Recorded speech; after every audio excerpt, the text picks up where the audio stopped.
प्रणाम। मैं सुरेंद्र शर्मा।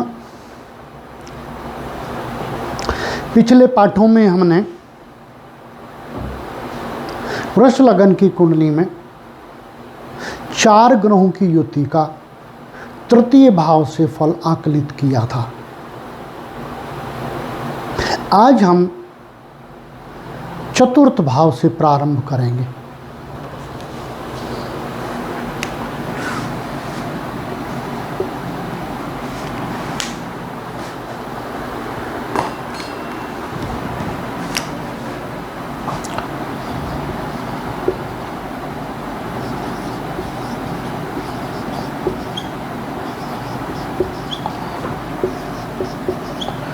ये 4 ग्रह हम निरंतर लेकर के अपने अध्ययन को जारी किए हुए हैं। 4 सूर्य, केतु, बृहस्पति और शनि, इनका युग्मित फल एक साथ होने से क्या फल प्राप्त होगा। अब इनके हम अनुमान से अंश लिख लेते हैं। वही अंश जो 0 से 10, 10 से 20, 20 से 30, इन्हीं 3 श्रेणियों में लेकर के हम अध्ययनरत हैं। सूर्य 0 से 10 अंश में 9 अंश, केतु 10 से 20 अंश में 18 अंश, बृहस्पति 20 से 30 अंश में 27 अंश और शनि, इसको भी हम 10 से 20 अंश में ले लेते हैं 14 अंश। अब सामने केतु के समान ही राहु भी होगा, 18 अंशों में ही होगा। अब हम ये देखेंगे कि इन अंशों में होकर के ये किस नक्षत्र में है, किस ग्रह के नक्षत्र में है। देखिए, सूर्य सिंह राशि में होकर 9 अंशों में किस नक्षत्र में है। सिंह राशि में 9 अंशों में, क्योंकि 9 अंश उस पंचम राशि में, सिंह राशि में 9 अंश 0 से 13 अंश 20 कला में पड़ने वाले नक्षत्र में ही होंगे और 0 से 13 अंश 20 कला के अधीन यहाँ मघा नक्षत्र है। अतः यहाँ सूर्य मघा नक्षत्र में होगा। केतु सिंह राशि में 18 अंशों में, देखिए कहाँ पर पड़ेगा। ये 13 अंश 20 कला से आगे 26 अंश 40 कला तक पूर्व फागुनी नक्षत्र है, तो ये पूर्व फागुनी नक्षत्र में पड़ेगा।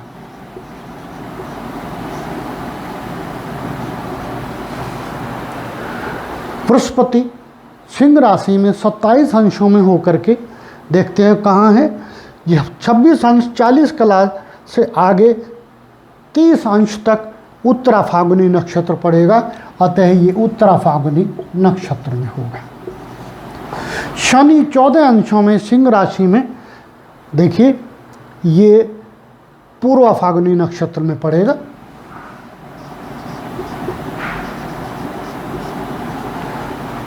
अब राहु देखते हैं, वो सम्मुख है और कुंभ राशि में है, तो कुंभ राशि में वो 18 अंशों में किस नक्षत्र में पड़ेगा। कुंभ राशि में 18 अंशों में शतभिषा नक्षत्र में पड़ेगा।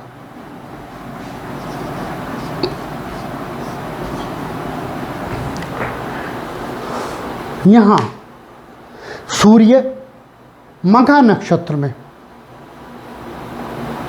मघा नक्षत्र का स्वामी केतु, केतु के नक्षत्र में। केतु का प्रभाव सूर्य पर है, दूषित हो जाता है। केतु स्वयं पूर्व फागुनी नक्षत्र में, पूर्व फागुनी नक्षत्र का स्वामी शुक्र, अतः केतु यहाँ शुक्र के नक्षत्र में है और शुक्र का लगन का भी स्वामी है। अतः यहाँ केतु पर पूर्णतः शुक्र का प्रभाव होगा और केतु शुक्र के प्रभाव में होकर के यहाँ कुछ अपने गुणों में स्त्रीत्व की तरफ चला जाएगा। क्यों? क्योंकि माता के भाव में भी है, माता भी एक स्त्री है, शुक्र के नक्षत्र में है, शुक्र भी स्त्री का द्योतक है, लग्न भी स्त्री का द्योतक है शुक्र का, इसलिए केतु में शुक्र के गुण समाहित हो जाएंगे और वो शुक्र के हित समाहित होकर के फिर वो सूर्य से जुड़ेगा तो सूर्य की दूषितता में गुणों को स्त्रीत्व की तरफ ही डाइवर्ट करेगा। क्यों? वहाँ भी सूर्य पर केतु का ही प्रभाव है। बृहस्पति उत्तरा फाल्गुनी नक्षत्र में है। उत्तरा फाल्गुनी नक्षत्र का स्वामी सूर्य होता है। यहाँ सूर्य स्वयं मौजूद है और स्वयं राशि में है। स्वयं अपनी राशि में होने के कारण सूर्य बली भी है, वह बात अलग है, उस पर केतु का प्रभाव है, दूषित तो है, परंतु बली है, मित्र की राशि, मित्र के साथ है, बृहस्पति के साथ, इसलिए सूर्य यहाँ बृहस्पति के प्रभाव से बली हो गया। शनि सूर्य का बली शत्रु, केतु के विमुख, अतः यहाँ सूर्य इन सब ग्रहों को दूषित करता हुआ बैठा हुआ है। सूर्य यहाँ पूर्वा फाल्गुनी नक्षत्र में, शुक्र के नक्षत्र में, शुक्र शनि का मित्र है, अतः शुक्र पर भी शनि का प्रभाव है। शनि यहाँ मातृत्व के गुण को दूषित किए हुए है, क्योंकि शनि यहाँ दूषितता को लेकर के बैठा, उसका स्वभाव ऐसा है। वह बात अलग है कि वो भाग्येश भी है और कर्मेश भी है, भाग्य का स्वामी भी है, नवम भाव का स्वामी है और दशम भाव का स्वामी है। कर्म और सुखों के लिए तो बुरा नहीं है, सुखकारी है, उत्तम कर्मकारी भी है, क्योंकि अपने भाव को देखता है, कुंभ राशि को देखता है और दशम भाव का स्वामी भी शनि कहा गया, इसलिए कर्म के लिए तो बहुत उत्तम है। सुख भी देगा क्योंकि दो अच्छे भाव का स्वामी है, परंतु सूर्य के साथ होने के कारण सूर्य की पीड़ा इस पर आ जाती है और इसकी पीड़ा सूर्य पर चली जाती है, इसलिए यहाँ अच्छा फल नहीं करेगा। अपनी राशि में सूर्य यहाँ है, परंतु दशम भाव में सूर्य को दिशा बल प्राप्त होता है, चतुर्थ भाव में जाकर के सूर्य प्रतिकूल गुणों से युक्त हो जाता है। अपनी राशि में है, अतः बलकारी तो है परंतु पीड़ित है। इस प्रकार से ये युतियां मध्यम फलकारी होगी। कर्म के लिए बुरी नहीं है, कर्म के लिए अच्छी है। क्यों? क्योंकि दशम भाव में राहु है और दशम भाव में राहु को बल प्राप्त होता है। दशम भाव में राहु बुरा नहीं कहा गया है और वैसे भी अपने मित्र की राशि में है। जब भी राहु की दशा या महादशा आएगी, इस व्यक्ति को कर्म से बेहंता धन प्राप्त होगा। सुख भाव में बैठे हुए बृहस्पति का सप्तम दृष्टि है, सुख भाव में बैठे हुए शनि की सप्तम दृष्टि है, अर्थात ये भाव शनि के द्वारा यहाँ भी जुड़ गया, यहाँ भी जुड़ गया। कर्म के लिए बहुत अच्छा है ये युति, परंतु सूर्य इसका मित्र होने के कारण कर्म को बाधित करेगा। मध्यम सुख मिलेंगे। वह बात अलग है कि बृहस्पति की केतु से युति है, बृहस्पति अपने मित्र के साथ भी है, इस व्यक्ति को अच्छा मकान प्राप्त होगा, परंतु शनि के कारण देर में प्राप्त होगा। वाहन सुख भी प्राप्त होगा, लेकिन एक्सीडेंट भी होगा। राहु की दृष्टि में भाव और शनि यहाँ मौजूद है, इसलिए एक्सीडेंट कारक भी है। इस व्यक्ति को चेस्ट में प्रॉब्लम हो गई, शनि बैठा है, राहु की दृष्टि है, निश्चित दमा वगैरह या टीबी जैसे रोग हो जाए। माता से विवाद होगा, क्योंकि दो विमुखकारी ग्रहों की युति यहाँ है। सूर्य और शनि की, और राहु की दृष्टि है, इसलिए माता से विवाद होंगे। ऐसा भी हो सकता है माता अपने हिस्से का धन इसे ना देकर जाए। इस प्रकार का फल इन ग्रहों से यहाँ होगा। और यही राहु पंचम दृष्टि से दूसरे भाव को भी देखेगा, जो परिवार का भाव है, इसलिए ये परिवार से अलग कर देगा। यही राहु सुख के भाव चतुर्थ भाव को देखता है, ये भी परिवार का भाव है, इसलिए इस प्रकार का व्यक्ति बहुत जल्दी अपने परिवार से अलग हो जाया करता है, माता पिता से अलग हो जाया करता है, अलग रह कर के जीवन व्यतीत करता है। हो सकता है रोजगार के आधार पर ही हो, अपने परिवार से कहीं दूर स्थान पर रोजगार हेतु चला जाए, परंतु शीघ्रता से अलग हो जाया करता है। यही राहु यहाँ नवम दृष्टि से देखिए, सप्तम अष्टम नवम, नवम दृष्टि से सप्तम यहाँ, अष्टम यहाँ, नवम यहाँ, नवम दृष्टि से ये षष्ठम भाव को देखता है, जो रोगों का भाव है, दुश्मनी का भाव है, इसलिए इस व्यक्ति के बहुत सारे दुश्मन होंगे।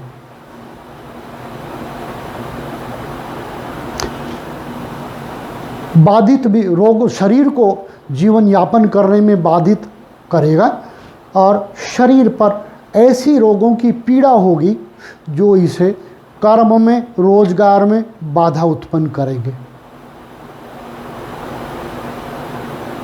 तीसरी दृष्टि शनि की भी यहाँ पड़ती है। शनि और राहु का प्रभाव इस भाव पर हो जाता है। ध्यान रहे, जब भी शनि राहु का प्रभाव एक भाव पर हो जाता है, वो भाव में जो भी गुण और संपन्नता प्राप्त होती हो नष्ट हो जाया करती है। रोगी होगा ये व्यक्ति और आजीवन रोगों से ग्रस्त रहेगा। किस किस प्रकार के रोग हो जाएं ये बखान नहीं किया जा सकता, क्योंकि शनि राहु के प्रभाव जिस भी भाव पर होते हैं वहाँ भिन्न भिन्न प्रकार के रोग हो जाया करते हैं, जिनका निदान कठिनता से हो और चिकित्सा भी कठिनता से। इस प्रकार के फल यहाँ बनेंगे। फिर उपाय क्या किया जाए? उपाय में शनि के दान किए जाएं, राहु के मंत्र जाप और हवन किए जाएं। ये फल यहाँ, ये उपाय यहाँ इसका बनेगा, तब फलों की प्राप्ति होगी और दीर्घ काल तक ऐसा किया जाए। आप इन्हीं ग्रहों का फल हम अग्रिम भावों में करेंगे, देखेंगे।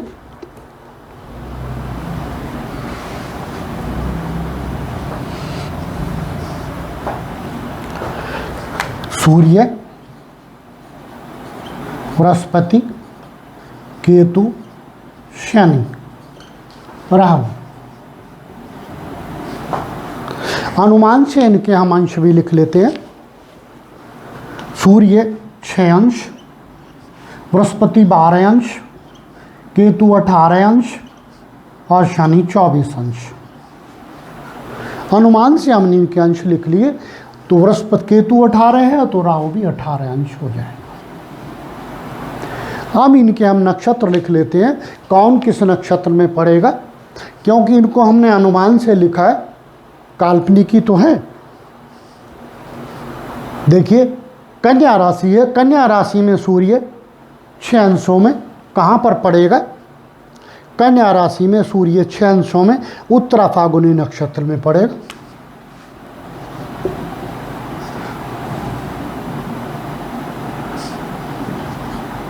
उत्तरा फाल्गुनी।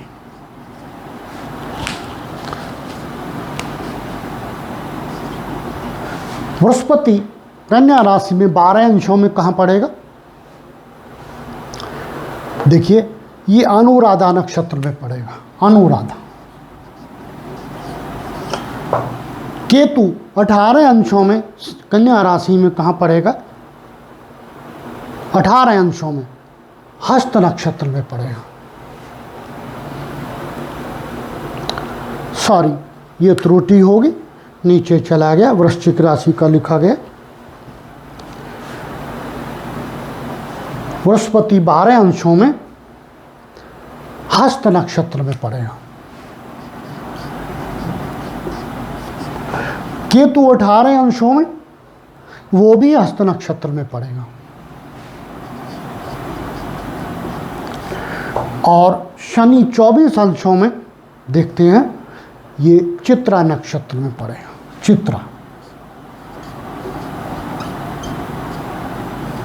फिर सम्मुख बैठा हुआ राहु मीन राशि में किस नक्षत्र में पड़ेगा? 18 अंशों में देखते हैं। 18 अंशों में रेवती नक्षत्र में पड़ेगा। रेवती।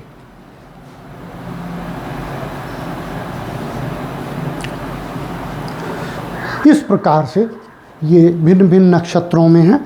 अब इनका फल आकलित करते हैं। सूर्य यहाँ अपने मित्र की राशि में है। बुध का स्वामित्व है यहाँ पंचम भाव में। कन्या का स्वामी बुध होता है, इसलिए सूर्य यहाँ बुरा नहीं है।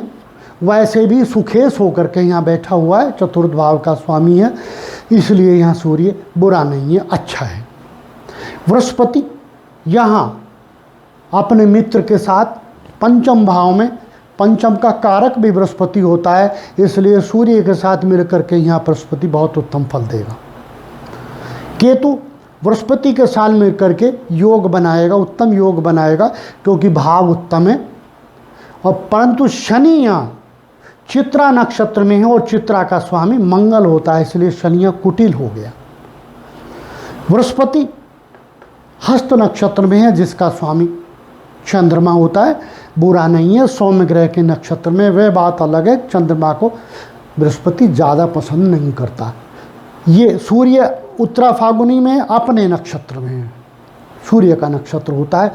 शनि यहाँ कुटिल हो गया, अपने शत्रु के मंगल के नक्षत्र में है, इसलिए शनि यहाँ भाग्येश है और कर्मेश भी है, इसलिए यहाँ इन दोनों चीज़ों को बाधित करेगा पंचम भाव में। सूर्य का शत्रु भी है, इसलिए ये तीनों ग्रह सूर्य बृहस्पति केतु बहुत उत्तम फल देने वाले हैं। यहाँ व्यक्ति को चालाक, चतुर, विद्वान, वाणिज्य का कारक, व्यापारी, उत्तम विद्वान, अच्छी शिक्षा प्राप्त करने वाला बनाएंगे। कोई कंपटीशन भी पास करा देंगे, जिससे ये व्यक्ति अधिकारी जैसे स्तर पर चला जाए। परंतु आसानी से नहीं जाएगा, शनि बैठा हुआ है ना शत्रु के नक्षत्र में, इसलिए बहुत युद्ध करने होंगे। उस कार्य के लिए अत्यंत परिश्रम करना होगा, देर में जाकर के सफलता मिलेगी।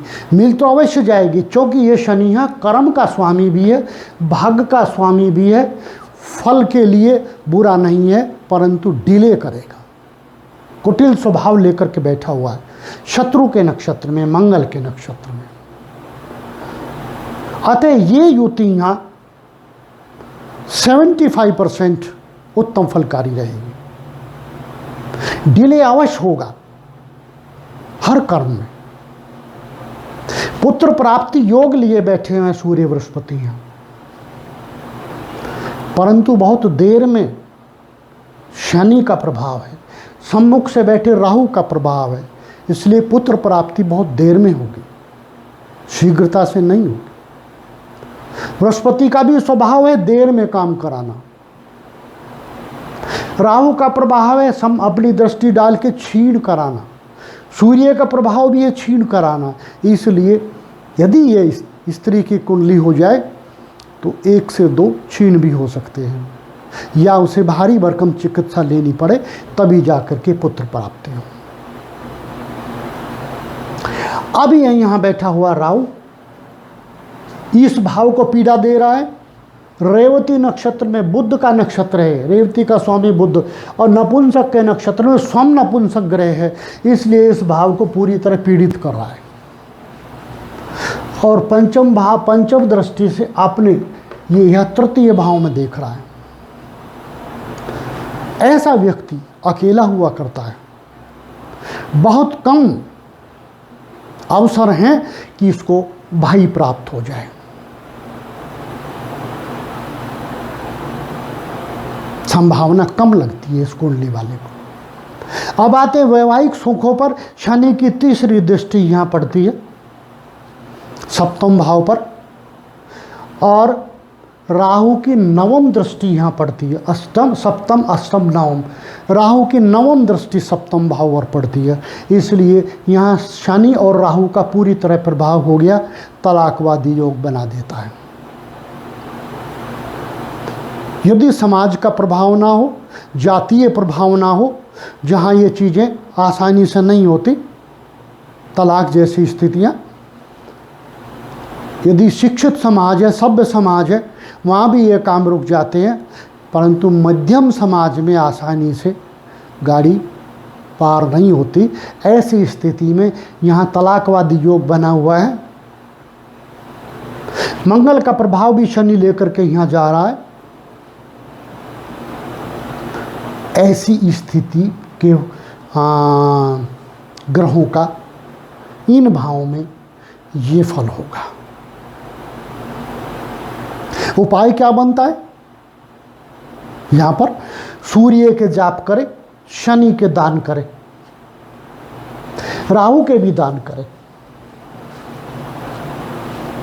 सूर्य को जितना बल मिलेगा, शनि की जितनी घटती होगी, उतने सुख प्राप्त होंगे। इस प्रकार से आज का पाठ पूर्ण होता है। हो सकता है आपको उत्तम लगा हो, ना लगा हो तो प्लीज़ कमेंट में इंडिकेट करें। चैनल को लाइक और सब्सक्राइब करें ताकि आगे आने वाले पाठ निरंतर आपको प्राप्त होते रहें। प्रणाम।